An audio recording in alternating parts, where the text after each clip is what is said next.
So as director of IARC, which is the cancer agency of WHO, I'm very delighted actually to be here and add my voice to the others calling for action in this area. I was trying to think, how could I convince you other than through words about my commitment to this area? And I can tell you I'm from Manchester in the UK.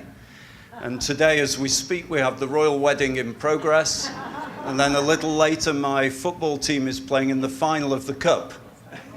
But I'm here. So, having said that, I do have a vested interest in you finishing on time because the kickoff is early evening.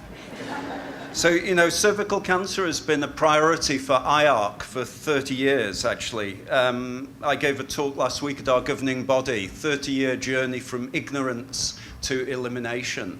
And we've worked on things like describing the burden of cervical cancer, evaluating screening approaches, VIA, HPV DNA, and we've also worked on vaccines and seeing what the effectiveness of less than 3 doses of this vaccine has been.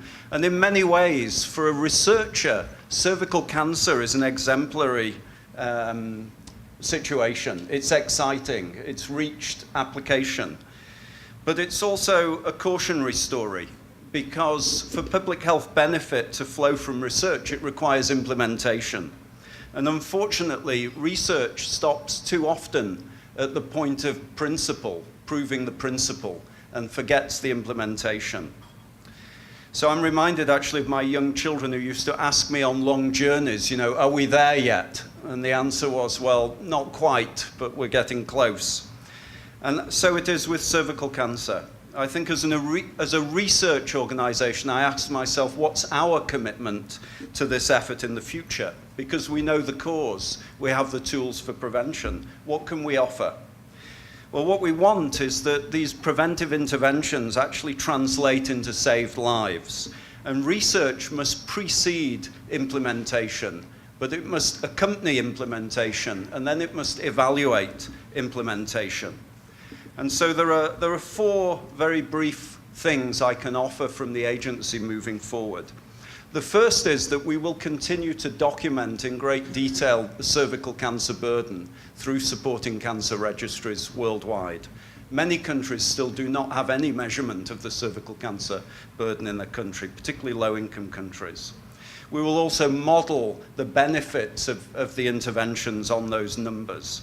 We want to provide the high-quality data which will demonstrate success.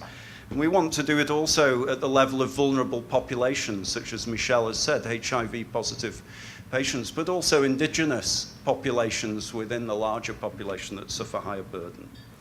Second, we want to conduct research that makes the HPV vaccine affordable and feasible in low and middle-income countries. So we'll continue to work on the impact of less than 3 doses, 1 and 2 dose vaccines. We're also working now with the Serum Institute of India on a new low-cost vaccine to evaluate that. And also the barriers that get in the way of actually implementing this vaccine, as President Bachelet mentioned earlier. And this is not, actually the low-income countries are often doing far better than the high income. The country I'm living in France, we have only 20% coverage of young girls. Third, we know that the vaccine impact will take time. So as has been said, we need to make progress now in screening, I think as Brendan just mentioned.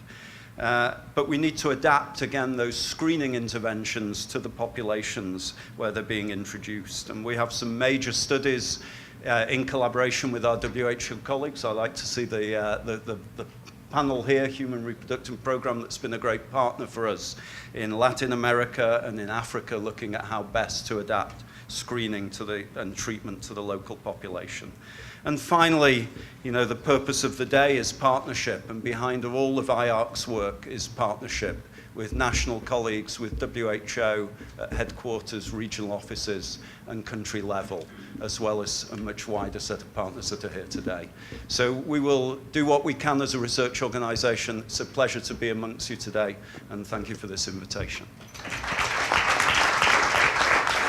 Thank you so much for your historical commitment and the things you're going to continue doing.